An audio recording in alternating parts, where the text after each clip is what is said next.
ধন্যবাদ কাকা। ধন্যবাদ।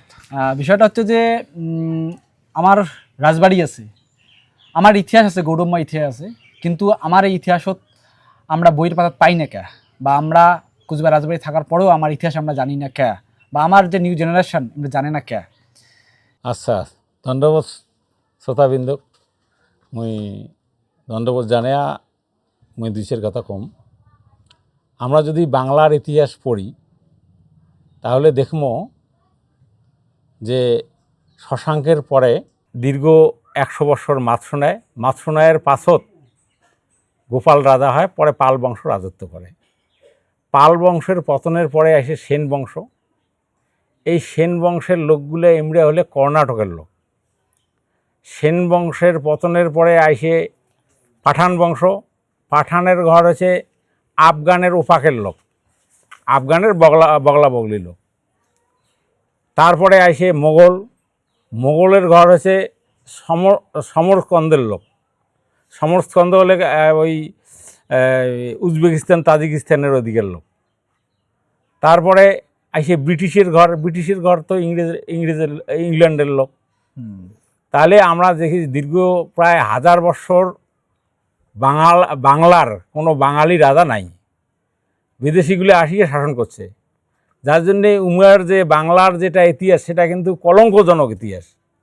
ইখতিয়ার উদ্দিন বখতিয়ার খুলজি 1205 সালে যে আক্রমণ করছে, গৌড় আক্রমণ করছে, লক্ষণ সেন রাজবাড়ির পিছনের দরজা দিয়ে পালে গেছে, তার যে কলঙ্কের ইতিহাস আজকে সেটা আমরা কিন্তু পড়ির পাই। অথচ আমার গৌরবের ইতিহাস আমরা প্রাগ ঐতিহাসিক বাদ দিয়ে ইতিহাসগতভাবে দেখি, তাহলে আমার কামরূপের রাজা পুষ্যবর্মা 386 খ্রিস্টাব্দে রাজত্ব হয়েছে। পুষ্যবর্মা, বলদেব বর্মা, বনমাল বর্মা, হরধর বর্মা, তারপরে ভাস্কর বর্মা, শালস্তম্ভ বর্মা। এই বর্মন বংশের পতনের পরে আমার এটি আসছে যেটা, তারপরে আসছে এই বর্মন বংশ একসময় ম্লেচ্ছ কোয়া হয়েছে। তারপরে আসছে পাল বংশ, এটা কামরূপী পাল, তাই বলি বাংলার পাল না হয়। এই পাল বংশের পতনের পরে আসছে রায় বংশ, পৃথু রায়, সন্ধ্যা রায়, সিন্ধু রায়, দুর্লভ রায়, সে রায় বংশ দীর্ঘদিন শাসন করছে। তারপরে এটা আসছে খেন বংশ, নীলোধ্বজ, চক্রধ্বজ, নীলোধ্বজ, নীলম্বর। তারপরে দীর্ঘ প্রায় 17 বছরের জন্যে এটি হুসেন শাহ 1498 সালে ওই নীলম্বরকে যে একটা ছলনার আশ্রয় নিয়ে কামতাপুর দখল করার পরে ইমরা বেশি দিন ছিল না, ইমরা প্রায় 17 বছরের মতো ছিল। তারপরে এটাই আসে বিশ্বসিংহ। তাহলে বিশ্বসিংহ, নরনারায়ণ, চিলিয়ারায় আমরা ইতিহাস পড়ি, তাহলে যেটা দেখা যায় দীর্ঘ সময় যদি দেখা যায়, তাহলে আমার এটি কিন্তু রাজত্ব করছে দেশীয় রাজা। আমরা 49 সাল পর্যন্ত আমরা স্বতন্ত্র, আমাকে ব্রিটিশ শাসন করে নাই, আমরা স্বতন্ত্র ছিলাম। ব্রিটিশের সাথে আমার মৈত্রী ছিল, কিন্তু ব্রিটিশ আমাকে ডাইরেক্ট শাসন করে নাই। ব্রিটিশ দ্বারা আমরা অত্যাচারিত হই নাই, যার জন্য ব্রিটিশের বিরুদ্ধে আন্দোলন হওয়ার কোনো ব্যাপারও নাই। যার জন্য আমার এটি কুচবিহার স্বাধীনতা আন্দোলন কাও নাই, স্বাধীনতার সংগ্রামী। আর একটা ব্যাপার হচ্ছে আমার যে বীর, আমরা যদি বীর দেখি তাহলে আমরা দেখবো বিশেষ করে মোহাম্মদ ঘুরি আমার এটি পরাজয় হয়েছে। বিশেষ করে ইখতিয়ার উদ্দিন বখতিয়ার খলজি যখন 10,000 সৈন্য নিয়ে কামতাপুর আক্রমণ করে, তখন এটি রাজত্ব করে সন্ধ্যা রায়। 9,900 জন সৈন্য গুমরা মারি ফেলাইছে। তারপরে এটি এতে ইখতিয়ার উদ্দিন কোনো রকমে 100 জন সৈন্য নিয়ে পলায়ন করে। তার ইতিহাস, তাহলে আমার এটি বীর যেটা দেখা যায় যে সন্ধ্যা রায় আমার এটিকার বীর, চিলিয়া রায় আমার এটিকার বীর। তারপরে যখন মোহাম্মদ ঘুরি আমার এটি আন্দোলন আক্রমণ করে, তখন আমার এটি রাজত্ব করে দুর্লভ রায়। তখন এটি আসাম রাজার সাথে যোগাযোগ করিয়ে, কারণ আসাম রাজার সাথে আত্মীয়তাও ছিল, যার জন্যে যৌথভাবে আমরা কিন্তু মোহাম্মদ ঘুরির বিরুদ্ধে যুদ্ধ করে। মোহাম্মদ ঘুরির পরাজয় ঘটে। তাহলে আমরা যদি আমার এটি বিরুদ্ধে, তারপরে চিলিয়া রায় ওই সময় 18টা রাজ্য দখল করছে। চিলিয়া রায়ের সময় আকবর এটি আক্রমণ করছে, আকবর এটি আমার এটি দাঁত ফুটির পায় নাই। তা যার জন্যে আমার এই জায়গার ইতিহাস কিন্তু গৌরবের ইতিহাস। আমরা ব্রিটিশও আমাকে শাসন করে নাই, মোগলও আমাকে শাসন করে নাই, পাঠানও আমাকে শাসন করে নাই।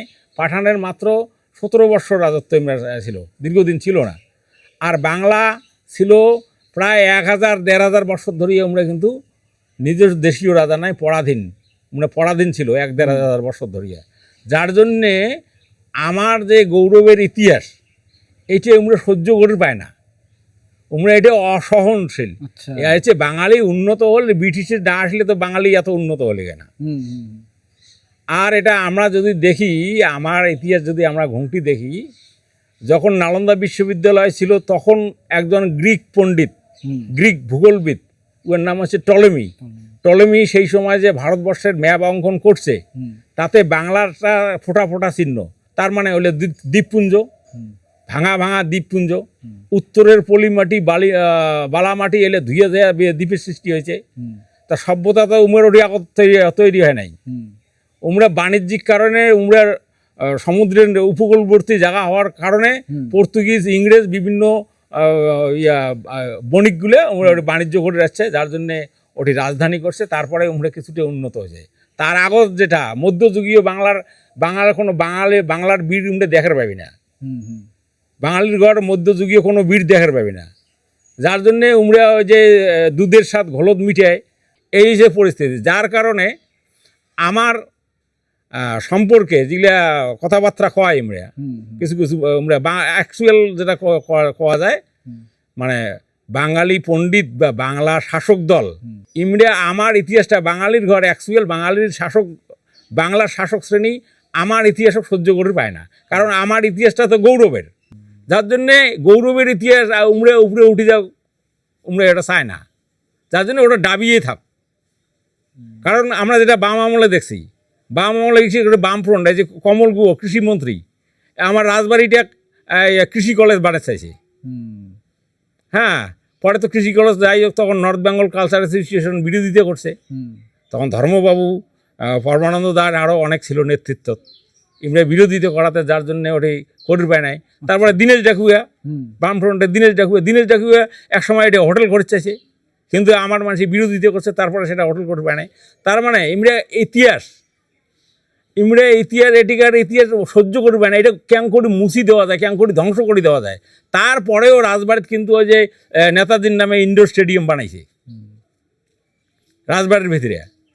এইটা হচ্ছে মানে বাংলার শাসক আমার উপনিবেশিক হিসেবে শাসন করে, এবং আমার ইতিহাসও ইমরা মুছি দিবে চায়, আমার ইতিহাস ইমরা পড়াইবেও না, পরে চায়ও না। হ্যাঁ, এইটা আমরা যাতে আমার ইতিহাস না জানির পাই, হ্যাঁ, না বুঝির পাই, এটা আমরা চেষ্টা করে। এই হচ্ছে ব্যাপার। এই জন্যে আমার ইতিহাসও ইমরা পড়ায় না।